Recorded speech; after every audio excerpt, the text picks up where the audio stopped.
Hi, ಎಲ್ಲರಿಗೂ ಕೂಡ ಮತ್ತೊಮ್ಮೆ ನಮ್ಮ ಚಾನಲ್ಗೆ ನನಗೆ ಸ್ವಾಗತ.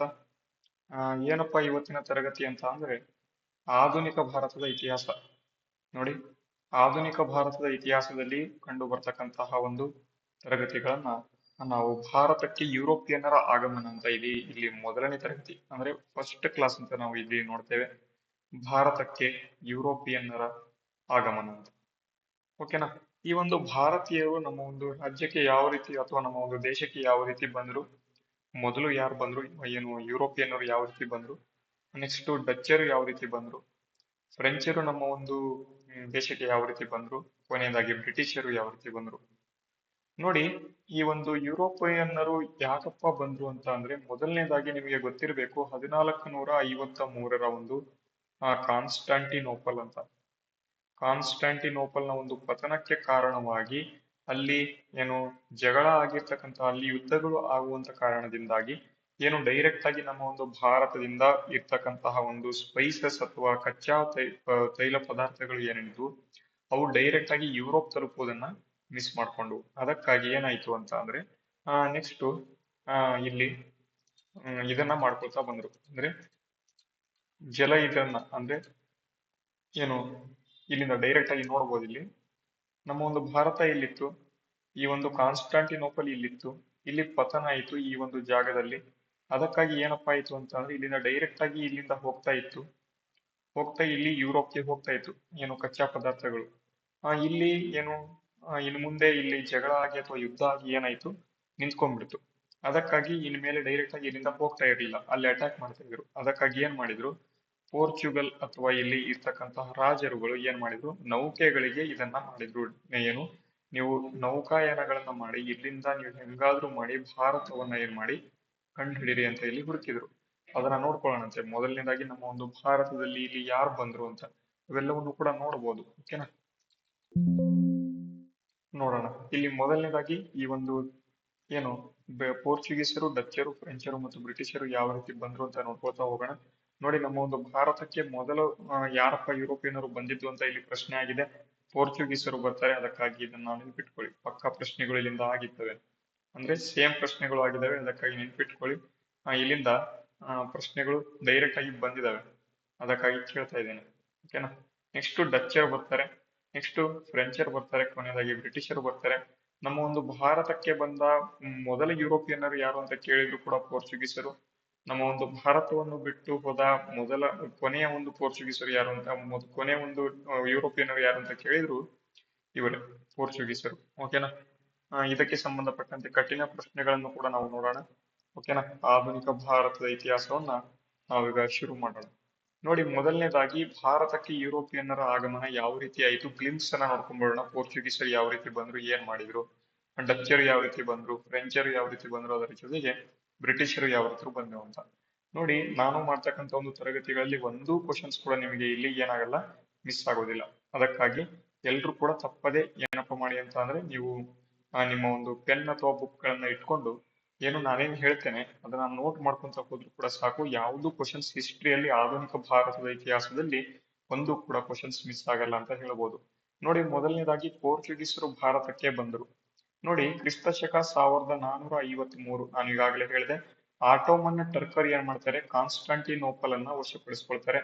ಆದ್ದರಿಂದ ಈ ಒಂದು ಪೋರ್ಚುಗೀಸರು ವ್ಯಾಪಾರಕ್ಕಾಗಿ ಹೊಸ ಮಾರ್ಗಗಳನ್ನ ಹುಡುಕಬೇಕಾಯಿತು. ಓಕೆನಾ? ನೆಕ್ಸ್ಟ್ ಎರಡನೇ ಪಾಯಿಂಟ್, ಪೋರ್ಚುಗೀಸರ ಒಂದು ನಾವಿಕ ಯಾರಪ್ಪ ಅಂತಂದ್ರೆ ವಾಸ್ಕೋ ಡಿ ಗಾಮ. ನಾನು ಈಗಾಗಲೇ ಮ್ಯಾಪ್ ಅಲ್ಲಿ ತೋರಿಸ್ತೆ. ವಾಸ್ಕೋ ಡಿ ಗಾಮ ಕ್ರಿಸ್ತ ಶಕ 1498ರಲ್ಲಿ ಭಾರತಕ್ಕೆ ಜಲಮಾರ್ಗವನ್ನ ಪತ್ತೆ ಹಚ್ಚಿದನು. ತುಂಬಾ ಸಲ ಪ್ರಶ್ನೆಗಳು ಬಂದಿದೆ ನಿಮ್ಮ ಒಂದು ಪಿಸಿ ಇಂದ ಡಿಸಿ ವರೆಗೆ ಎಲ್ಲವೂ ಕೂಡ ಕ್ವಶನ್ಸ್ ಕೇಳ್ತಾ ಇರ್ತಾರೆ. ಅದಕ್ಕಾಗಿ ನೆನ್ಪಿಟ್ಕೊಳ್ಳಿ. ಕ್ರಿಸ್ತ ಶಕ 1498ರಲ್ಲಿ ಯಾವ ತಿಂಗಳಿನಲ್ಲಿ ಅಂತ ಕೇಳಿದ್ರೆ ಮೇ ತಿಂಗಳು. ಓಕೆನಾ? ಇದು ಕೂಡ ನಿಮ್ಗೆ ಡೈರೆಕ್ಟ್ ಆಗಿ ಕ್ವಶನ್ಸ್ ಟಫ್ ಮಾಡಬೇಕು ಅಂತ ಅಂದ್ರೆ ಮೇ 1498 ಅಂತ ಆಪ್ಷನ್ ಇಡ್ತಾನೆ. ಅದಕ್ಕಾಗಿ ನೆನ್ಪಿಟ್ಕೊಳ್ಳಿ. ಪತ್ತೆ ಹಚ್ಚಿದ ಅವನು ಭಾರತದಲ್ಲಿ ಮೊದಲು ಬಂದು ತಲುಪಿದ ಸ್ಥಳ ಯಾವುದು ಅಂತ ಕೇಳ್ತಾರೆ. ಯಾವ್ದಪ್ಪ ಅಂತಂದ್ರೆ ಕಲ್ಲಿಕೋಟೆ. ಮೊದಲನೇದಾಗಿ ನಾವು ಡೈರೆಕ್ಟ್ ಆಗಿ ಏನ್ ಮಾಡೋಣ ಅಂತ ಅಂದ್ರೆ ಇಲ್ಲಿ ಮ್ಯಾಪ್ ಗಳನ್ನ ಇಲ್ಲಿ ನೋಡ್ಕೊಂಡ್ ಬರೋಣ. ಮ್ಯಾಪ್ ಮೇಲೆ ತಗೊಂಡ್ ಬಂದಿದ್ದೀನಿ, ಒಂದು ಮ್ಯಾಪ್ ಮೇಲಿರ್ಲಿ. ಓಕೆ, ಇಲ್ಲೊಂದು ಮ್ಯಾಪ್ ಇರ್ಲಿ. ಓಕೆನಾ?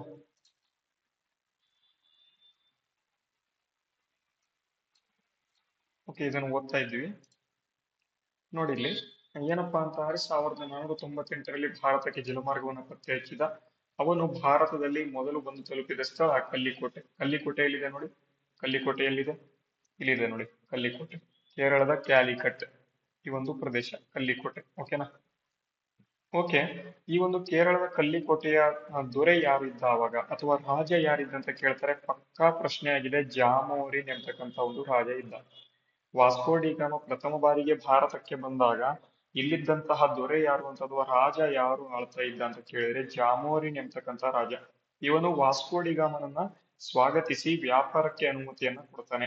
ಓಕೆನಾ, ಇದು ತುಂಬಾ ಇಂಪಾರ್ಟೆಂಟ್. ಅದಾದ ಬಳಿಕ ಇಲ್ಲಿ ಪೋರ್ಚುಗೀಸರು ಕ್ರಿಸ್ತ ಶಕ 1500ರಲ್ಲಿ ತಮ್ಮ ಮೊದಲ ವ್ಯಾಪಾರಿ ಕೇಂದ್ರವನ್ನ ನೋಡಿ. ಪೋರ್ಚುಗೀಸರ ಮೊದಲ ವ್ಯಾಪಾರಿ ಕೇಂದ್ರ ಯಾವುದು ಅಂತ ಕೇಳ್ತಾರೆ. ಯಾವುದಪ್ಪ ಅಂತಂದ್ರೆ ಕೊಚ್ಚಿನ್. ಕೊಚ್ಚಿನ್ ನಲ್ಲಿ ಇವ್ರು ಏನ್ ಮಾಡ್ತಾರೆ ಅಂತ ಅಂದ್ರೆ ಮೊದಲ ವ್ಯಾಪಾರ ಕೇಂದ್ರವನ್ನ ಸ್ಥಾಪನೆ ಮಾಡಿದ್ರು. ನೆಕ್ಸ್ಟ್ ಮುಂದೆ ಏನ್ ಮಾಡ್ತಾರೆ, ಇದೇ ಅವರ ಒಂದು ರಾಜಧಾನಿ ಆಗ್ತದೆ. ರಾಜಧಾನಿ ಬದಲಾವಣೆಗಳು ಕೂಡ ಆಗ್ತವೆ. ಇಲ್ಲಿಂದ ಗೋವಾ ಹೋಗುತ್ತೆ. ಗೋವಾ ಯಾವಾಗ ಹೋಗುತ್ತೆ, 1530ರಲ್ಲಿ ಹೋಗುತ್ತೆ. ಅವೆಲ್ಲವನ್ನೂ ಕೂಡ ನೋಡೋಣಂತೆ ಮುಂದೆ. ಎಲ್ಲ ಒಂದು ಪಾಯಿಂಟ್ ಕೂಡ ಮಿಸ್ ಆಗಲ್ಲ. ಓಕೆನಾ. ಕೊಚ್ಚಿನ್ ನಲ್ಲಿ ಸ್ಥಾಪನೆ ಮಾಡಿದ್ರು. ಮುಂದೆ ಇದೇ ಇವರ ರಾಜಧಾನಿ ಕೂಡ ಆಯಿತು. ನಂತರ ಇದನ್ನು ಗೋವಾಕ್ಕೆ ಸ್ಥಳಾಂತರ ಮಾಡಲಾಯಿತು. ನಾನು ಈಗಾಗಲೇ ಹೇಳಿದೆ ಗೋವಾಕ್ಕೆ ಹೋಗುತ್ತೆ ಅಂತ. ಗೋವಾ ಇವರ ಒಂದು ಪ್ರಸಿದ್ಧ ರಾಜಧಾನಿ ಆಗಿತ್ತು ಅಂತ. ನೋಡಿ, ಮೊದಲನೇ ಒಂದು ಸ್ಲೈಡ್ ನಲ್ಲಿ ನೀವು ಏನೇ ತಿಳ್ಕೊಂಡ್ರಿ ಈಗ ನೋಡೋಣ. ನೋಡಿ, ಪೋರ್ಚುಗೀಸರು ಏನು ಭಾರತಕ್ಕೆ ಬಂದ ಮೊದಲ ಯುರೋಪಿಯನ್ನರು. ನಮ್ಮ ಈಗ ಕ್ವಶನ್ಸ್ಗೆ ಆನ್ಸರ್ ಮಾಡಿ. ಈಗ ನಮ್ಮ ಒಂದು ಭಾರತಕ್ಕೆ ಮೊದಲು ಬಂದ ಯುರೋಪಿಯನ್ನರು ಯಾರು ಅಂತ ಕೇಳಿದ್ರೆ ಏನ್ ಆನ್ಸರ್ ಮಾಡ್ತೀರಾ? ನೆಕ್ಸ್ಟ್ ಇಲ್ಲಿ ವಾಸ್ಕೋ ಡಿ ಗಾಮ ಭಾರತಕ್ಕೆ ಬಂದ ವರ್ಷ, ಇದು ಎರಡನೇ ಪ್ರಶ್ನೆ. ನೆಕ್ಸ್ಟ್ ಮೂರನೇ ಪ್ರಶ್ನೆ, ಪೋರ್ಚುಗೀಸರು ಭಾರತಕ್ಕೆ ಬಂದಾಗ ನಮ್ಮ ಒಂದು ದೇಶದಲ್ಲಿ ಆಳ್ವಿಕೆ ಮಾಡುತ್ತಿದ್ದ ರಾಜ ಯಾರು? ಓಕೆನಾ. ಸ್ವಾಗತ ಮಾಡಿದ ರಾಜ ಕೂಡ ಯಾರು? ವಾಸ್ಕೋ ಡಿ ಗಾಮನ ಸ್ವಾಗತ ಮಾಡಿದ ರಾಜ ಕೂಡ ಯಾರು ಅಂತ ಕೇಳಬಹುದು. ನೆಕ್ಸ್ಟ್ ನಾಲ್ಕನೇದು, ಏನು ಪೋರ್ಚುಗೀಸರ ಮೊದಲ ವ್ಯಾಪಾರ ಕೇಂದ್ರ ಯಾವುದು? ಅದು ಕೂಡ ಕೇಳಬಹುದು. ನೆಕ್ಸ್ಟ್ ಐದನೇದು, ಇನ್ನೊಂದು ಯಾವ್ದಪ್ಪ ಅಂತ ಅಂದ್ರೆ ಏನು, ನಮ್ಮ ಒಂದು ಪೋರ್ಚುಗೀಸರ ಒಂದು ರಾಜಧಾನಿ ಯಾವುದಾಗಿತ್ತು? ಈ 5 ಪ್ರಶ್ನೆಗಳು ನೆನ್ಪಿಟ್ಕೊಳ್ಳಿ. ನೋಡಿ, ಒಂದೇ ಇದರಲ್ಲಿ ಮೊದಲು ಆಟೋಮನ್ ಟರ್ಕರು 1453ರಲ್ಲಿ ಅಟ್ಯಾಕ್ ಮಾಡ್ತಾರೆ. 1498ರಲ್ಲಿ ವಾಸ್ಕೋ ಡಿ ಗಾಮ ಭಾರತಕ್ಕೆ ಬರ್ತಾನೆ. ಭಾರತಕ್ಕೆ ಬಂದಂತಹ ಒಂದು ಸ್ಥಳ ಯಾವುದಪ್ಪ ಅಂತಾರೆ, ಕಲ್ಲಿಕೋಟೆ. ನೆಕ್ಸ್ಟ್ ಅದಾದ ಬಳಿಕ ಕೇರಳದ ಕಲ್ಲಿಕೋಟೆಯ ದೊರೆ ಯಾರಿದ್ದ ಅಂತ ಕೇಳಿದ್ರೆ ಜಾಮೋರಿನ್. ಅದಾದ ಬಳಿಕ ಪೋರ್ಚುಗೀಸರು ಇಲ್ಲಿ ಮೊದಲ ಒಂದು ವ್ಯಾಪಾರಿ ಕೇಂದ್ರ ಯಾವುದಪ್ಪ ಅಂತ ಕೇಳಿದ್ರೆ ಕೊಚ್ಚಿನ್. ಅದಾದ ಬಳಿಕ ಕೊನೆಯದಾಗಿ ಇಲ್ಲಿ ಇವರು ರಾಜಧಾನಿ ಯಾವುದಾಗಿತ್ತು ಅಂತ ಅಂದ್ರೆ ಕೊಚ್ಚಿನ್. ಇವೆಲ್ಲವನ್ನು ಕೂಡ ನೀವು ನೆನ್ಪಿಟ್ಕೋಬೇಕು. ಗೋವಾ ನೆಕ್ಸ್ಟ್ ಪ್ರಸಿದ್ಧ ಒಂದು ಪ್ಲೇಸ್ ಕೂಡ ಆಗಿತ್ತು ಅಂತ ಇವರು ಹೇಳ್ತಾ ಇದ್ದಾರೆ. ಓಕೆನಾ. ಈ ಒಂದು ಮ್ಯಾಪ್ ಅಲ್ಲಿ ನೀವು ನೋಡ್ಬೋದು, ಇಲ್ಲಿಂದ ಅವ್ರು ಬರ್ತಾರೆ, ಯುರೋಪ್ ಇಲ್ಲಿದೆ, ಇಲ್ಲಿಂದ ಮೊದಲಿಂದ ಬರ್ತಾರೆ, ಇಲ್ಲಿಂದ ಬಂದು ಇಲ್ಲಿ ಕ್ಯಾಲಿಕಟ್ಗೆ ತಲುಪ್ತಾನೆ. ಯಾರು? ವಾಸ್ಕೋ ಡಿ ಗಾಮ. ಅದಕ್ಕೂ ಮುಂಚೆ ಏನು ಕೇಪ್ ಆಫ್ ಗುಡ್ ಹೋಪ್ ಭೂಶಿರವನ್ನ ಯಾರು ಕಂಡುಹಿಡಿತಾನೆ ಅಂತಂದ್ರೆ ಬರ್ತಲೋಮಿಯೋ ಡಯಾಸ್ ಎಂಬತಕ್ಕಂಥವನು ಇದನ್ನ ಕಂಡುಹಿಡಿತಾನೆ. ಅದನ್ನು ಕೂಡ ಮುಂದೆ ಹೇಳ್ತೇನೆ, ಅವಾಗ ನೋಡೋಣ. ಓಕೆನಾ. ನೆಕ್ಸ್ಟ್ ಅದೇ ರೀತಿ ಪೋರ್ಚುಗೀಸರು ಕ್ರಿಸ್ತ ಶಕ 1500ರಲ್ಲಿ ತಮ್ಮ ಮೊದಲ ವ್ಯಾಪಾರಿ ಕೇಂದ್ರವನ್ನು ಕೊಚ್ಚಿನಲ್ಲಿ ಸ್ಥಾಪನೆ ಮಾಡಿದ್ರು. ನೆಕ್ಸ್ಟ್ ಇಲ್ಲಿ ಇದೇ ರಾಜಧಾನಿ ಕೂಡ ಆಯಿತು. ಇದಕ್ಕೆ ಸಂಬಂಧಪಟ್ಟಂತೆ ಮಾಹಿತಿ ಕೊಟ್ಟಿದ್ದಾರೆ. ನೆಕ್ಸ್ಟ್ ಪೋರ್ಚುಗೀಸರ ಮೊದಲ ಗವರ್ನರ್ ಯಾರು ಅಂತ ಕೇಳ್ತಾರೆ. ತುಂಬಾ ವೆರಿ ವೆರಿ ಇಂಪಾರ್ಟೆಂಟ್. ನೋಡಿ, ಯಾರಪ್ಪ ಅಂತಂದ್ರೆ Francisco D Almeida. Francisco D Almeida ಇವನು ಪೋರ್ಚುಗೀಸರ ಮೊದಲ ಗವರ್ನರ್, ನಮ್ಮ ಒಂದು ಭಾರತಕ್ಕೆ ಬಂದಂತ ಮೊದಲ ಗವರ್ನರ್. ಓಕೆನಾ. ನೆಕ್ಸ್ಟ್ ಪೋರ್ಚುಗೀಸರ ಪ್ರಸಿದ್ಧ ಗವರ್ನರ್ ಯಾರು ಅಂತ ಕೇಳಿದ್ರೆ ನೆಕ್ಸ್ಟ್ ಆಲ್ಫಾನ್ಸೋ ಡಿ ಅಲ್ಬುಕರ್ಕ್ ಅಂತಕ್ಕಂಥವನು. ಇವನು ಆದ್ಮೇಲೆ ಬರ್ತಾನೆ, ಫ್ರಾನ್ಸಿಸ್ಕೋ ಆದ್ಮೇಲೆ ಬರ್ತಾನೆ ಆಲ್ಫಾನ್ಸೋ ಡಿ ಅಲ್ಬುಕರ್ಕ್ ಅಂತಕ್ಕಂಥವನು. ಇವನು ಎರಡನೇ ಗವರ್ನರ್ ಅಥವಾ ಮತ್ತೆ ಇಲ್ಲಿ ಪ್ರಸಿದ್ಧ ಗವರ್ನರ್ ಕೂಡ ಆಗಿರ್ತಾನೆ. ಇವರು ಕ್ರಿಸ್ತ ಶಕ 1961ರಲ್ಲಿ ಡಿಸೆಂಬರ್ 19ರವರೆಗೆ ಇವರು ಭಾರತದ ಗೋವಾದಲ್ಲಿ ನೆಲೆಸಿದ್ರು ಅಂತ. ಇವರೇ ಕೊನೆಯದಾಗಿ ಹೋಗಿದ್ದು. ಮೊದ್ಲು ಯಾವಾಗಪ್ಪ ಬರ್ತಾರೆ ಅಂತ ಅಂದ್ರೆ 1498ಕ್ಕೆ ಬಂದವರು 1961ರವರೆಗೆ ಏನ್ ಮಾಡ್ತಾರೆ ಇವರು ಆಳ್ವಿಕೆ ಅಂತ ಅಲ್ಲ, ಒಟ್ಟು ಬರ್ತಾರೆ. ಕೊನೆಗೂ ಕೂಡ ಇವರೇ ಹೋಗ್ತಾರೆ ಪೋರ್ಚುಗೀಸರು. ಯಾವ ಒಂದು ಗೋವಾದಿಂದ ಇವರನ್ನ ಹೊರಗೆ ಹಾಕಿದಂತ ಒಂದು ಆಪರೇಷನ್ ಯಾವುದು ಅಂತ ಕೇಳಿದ್ರೆ ಆಪರೇಷನ್ ವಿಜಯ್. ಓಕೆನಾ. ಆಪರೇಷನ್ ವಿಜಯ್ ಅಂತಕ್ಕಂಥದ್ದು. ಇದನ್ನು ಕೂಡ ನೀವು ನೆನ್ಪಿಟ್ಕೊಳ್ಳಿ, ತುಂಬಾ ಸಲಿ ಪ್ರಶ್ನೆಗಳನ್ನ ಇಲ್ಲಿಂದ ಕೇಳಿದ್ದಾರೆ. ನೆಕ್ಸ್ಟ್ ಮುಂದೆ ಡಚ್ಚರು. ಏನು ಇಷ್ಟು ಬೇಗ ಪೋರ್ಚುಗೀಸರಿಂದ ಡಚ್ಚರಿಗೆ ಹೋಗ್ಬಿಟ್ರು ಅಂತ ನೀವು ಅನ್ಕೋಬೇಡಿ. ಇದು ಗ್ಲಿಮ್ಸ್. ಇದು ಅಂದ್ರೆ ನಿಮಗೆ ಏನು ಯಾವ ರೀತಿ ತರಗತಿ ನಡೀತಾ ಇದೆ ಅಂತ ಇಲ್ಲಿ ಹೇಳ್ಕೊಡೋದಕ್ಕೆ ಇದು ಮೇನ್ ಪಾಯಿಂಟ್ಸ್ ಇವಷ್ಟೇ. ಒಳಗೆ ನುಗ್ಗೋಣ. ಒಳಗೆ ನುಗ್ಗಿದ್ಮೇಲೆ ನಿಮಗೆ ಗೊತ್ತಾಗತ್ತೆ, ಒಂದೊಂದು ಕ್ವಶನ್ಸ್ ಕೂಡ ನಿಮಗೆ ಮಿಸ್ ಆಗಲ್ಲ ಅಂತ. ಓಕೆನಾ. ಡಚ್ಚರ್ನ ನೋಡ್ಕೊಂಡ್ಬಿಡೋಣ. ಪೋರ್ಚುಗೀಸರ ಆದ್ಮೇಲೆ ಕ್ರಿಸ್ತ ಶಕ 1602ರಲ್ಲಿ ಸ್ಥಾಪನೆಯಾದ ಡಚ್ ಈಸ್ಟ್ ಇಂಡಿಯಾ ಕಂಪನಿ. ನೋಡಿ, ಡಚ್ ಈಸ್ಟ್ ಇಂಡಿಯಾ ಕಂಪನಿ ಯಾವಾಗ ಸ್ಥಾಪನೆ ಆಯಿತು ಅಂತ ಕೇಳಿದ್ರೆ 1602. ಈ ಒಂದು ಕಂಪನಿಯು ಹಾಲೆಂಡ್ ನಲ್ಲಿ, ನೋಡಿ ಭಾರತದಲ್ಲಿ ಅಲ್ಲ, ಹಾಲೆಂಡ್ ನಲ್ಲಿ ಅಥವಾ ನೆದರ್ಲ್ಯಾಂಡ್ ನಲ್ಲಿ ಈ ಒಂದು ದೇಶಕ್ಕೆ ಸೇರಿದ ಕಂಪನಿಯಲ್ಲಿ ಆಗಿರ್ತಕ್ಕಂಥದ್ದು.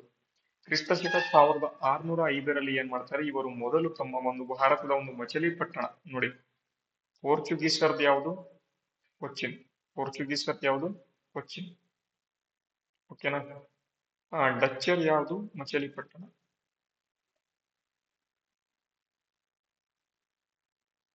ಇದನ್ನು ಕೂಡ ನೆನ್ಪಿಡ್ಬೇಕು, ಪಕ್ಕಾ ಪ್ರಶ್ನೆ ಬರ್ತವೆ. ತಮ್ಮ ವ್ಯಾಪಾರಿ ಮಳಿಗೆಯೊಂದನ್ನು ಏನ್ ಮಾಡ್ತಾರೆ, ಇವರು ಸ್ಥಾಪನೆಯನ್ನ ಮಾಡ್ತಾರೆ. ಪೋರ್ಚುಗೀಸರು ವ್ಯಾಪಾರ ಮಳಿಗೆ ಮೊದಲು ಎಲ್ಲಿ ಸ್ಥಾಪನೆ ಮಾಡ್ತಾರೆ, ಕೊಚ್ಚಿನ್ ನಲ್ಲಿ ಮಾಡಿದರೆ ಡಚ್ಚರು ಮಚಲಿಪಟ್ಟಣದಲ್ಲಿ ಮಾಡ್ತಾರೆ. ನೆಕ್ಸ್ಟ್ ಈ ಮಚಲಿಪಟ್ಟಣ ಏನಿದೆ ಇವರ ಒಂದು ರಾಜಧಾನಿ ಕೂಡ ಆಗಿತ್ತು. ಸೇಮ್ ಪೋರ್ಚುಗೀಸರ ರಾಜಧಾನಿ ಕೊಚ್ಚಿನ್ ಆದಂತೆ ಡಚ್ಚರ ರಾಜಧಾನಿ ಮಚಲಿಪಟ್ಟಣ ಕೂಡ ಆಗಿತ್ತು. ಇಷ್ಟು. ನೆಕ್ಸ್ಟ್ ಬ್ರಿಟಿಷರು ಬರ್ತಾರೆ. ಇವರು 1600ರಲ್ಲಿ ಬ್ರಿಟಿಷರು ಈಸ್ಟ್ ಇಂಡಿಯಾ ಕಂಪನಿಯನ್ನು ಅಧಿಕಾರಕ್ಕೆ ತಂದರು. ಇದೊಂದು ಖಾಸಗಿ ಕಂಪನಿ ಆಗಿತ್ತು. ಇದೊಂದು ಖಾಸಗಿ ಕಂಪನಿ ಆಗಿತ್ತು ಅಂತ ಹೇಳಿದ್ದೇನೆ, ಇಂಪಾರ್ಟೆಂಟ್ ಅಲ್ಲ ಬಟ್ ನೆನ್ಪಿರ್ಲಿ, ಖಾಸಗಿ ಕಂಪನಿ ಅಂತ.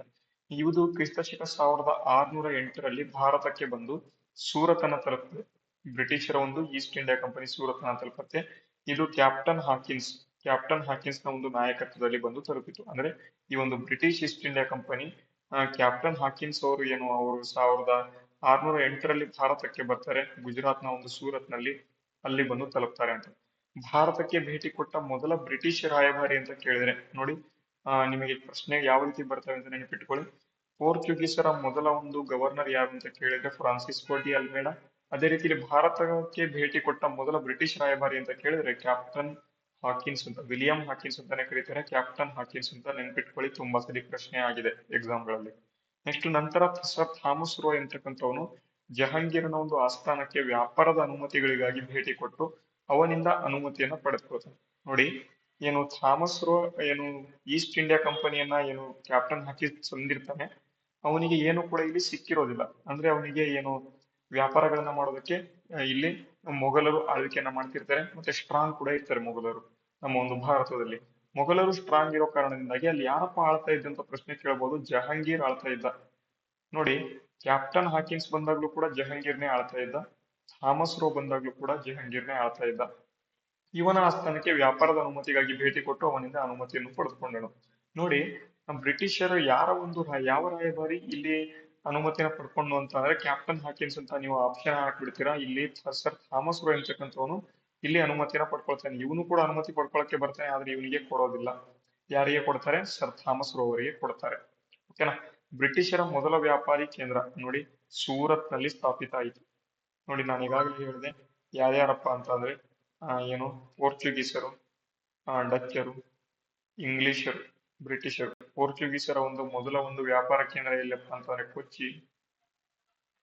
ಡಚ್ಚರ ಮೊದಲ ವ್ಯಾಪಾರ ಕೇಂದ್ರ ಯಾವ್ದಪ್ಪ ಅಂತ ಅಂದ್ರೆ ಅದು ಆ ಮಚಲಿಪಟ್ಟಣ.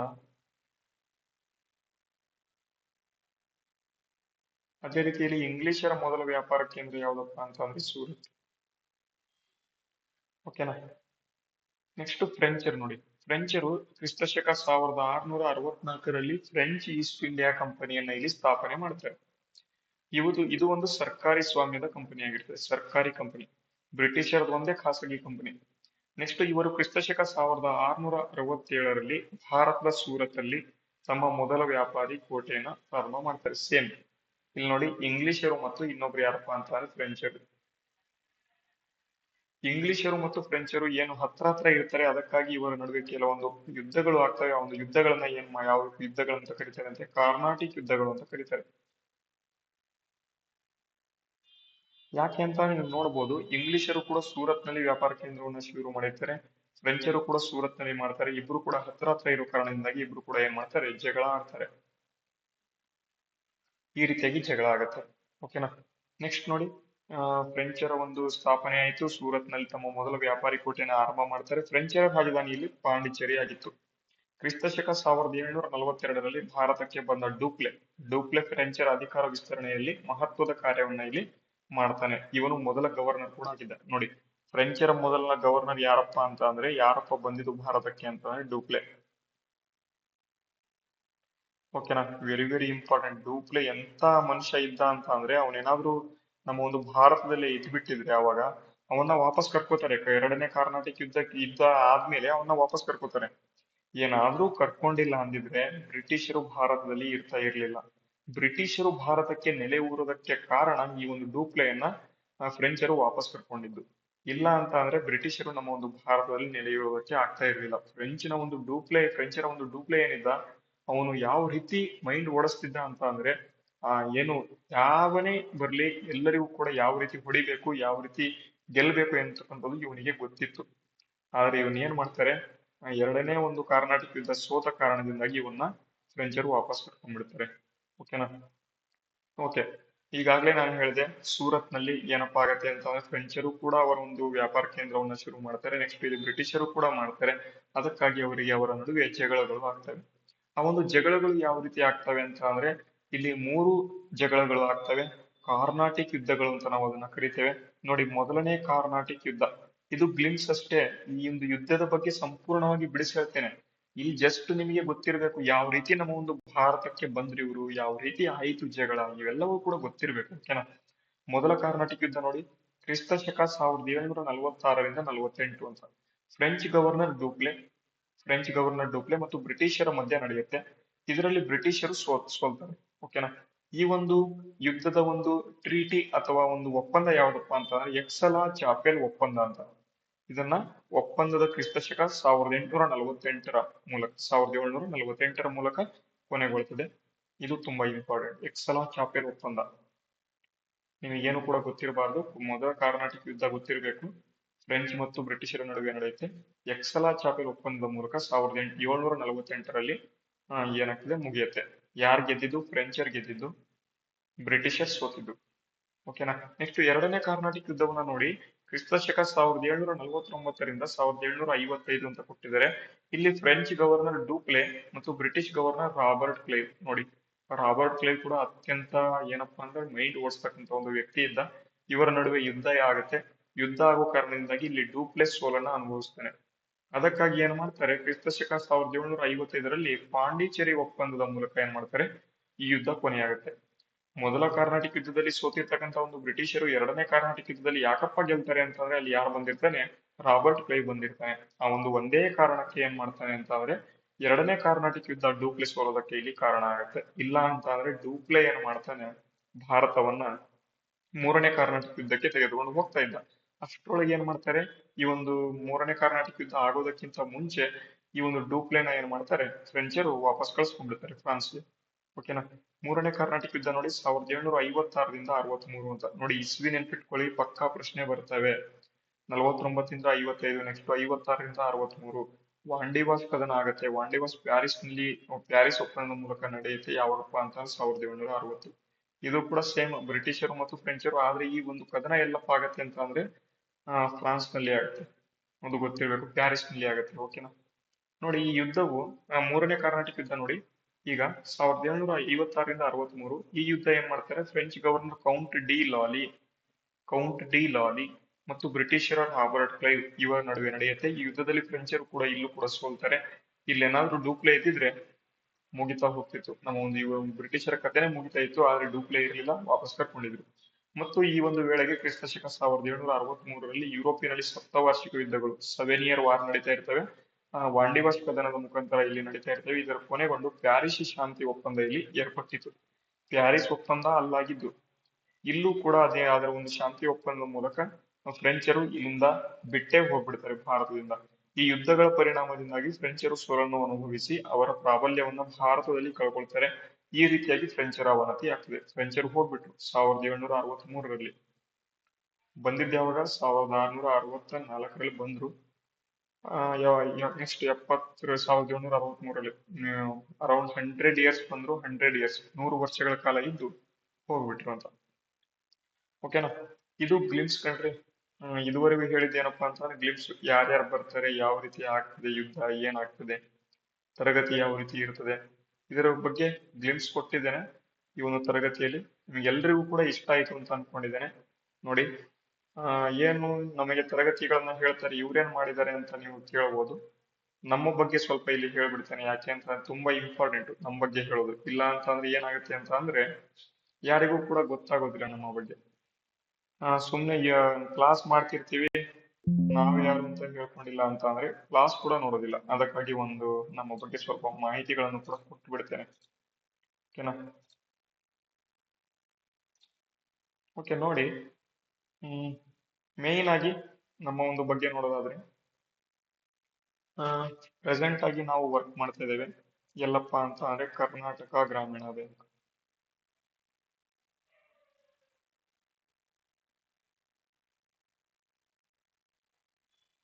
ಕರ್ನಾಟಕ ಗ್ರಾಮೀಣ ಬ್ಯಾಂಕಿನಲ್ಲಿ ಎಂಪ್ಲಾಯಿ ಆಗಿರ್ತೇವೆ. ಈ ಒಂದು ಟೋಟಲ್ ಆಗಿ ನಾನು ಪಡೆದಂತ ಹುದ್ದೆಗಳು ಎಷ್ಟು ಅಂತ ಅಂದ್ರೆ 7 ರಿಂದ 8 ಹುದ್ದೆಗಳು ಪಡೆದಿದ್ದೇನೆ. ಓಕೆನಾ?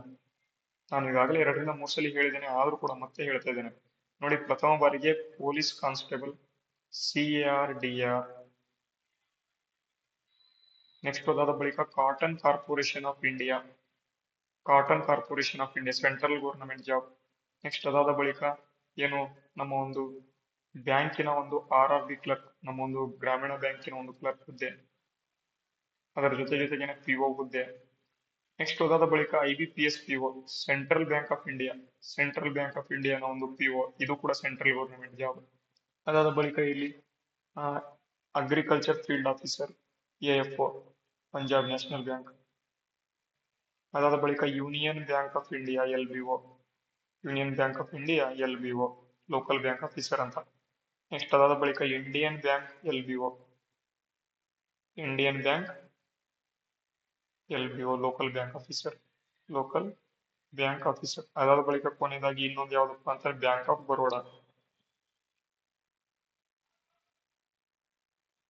ಬರೋಡಾ, ಇಲ್ಲೂ ಕೂಡ ಕ್ಲರ್ಕ್.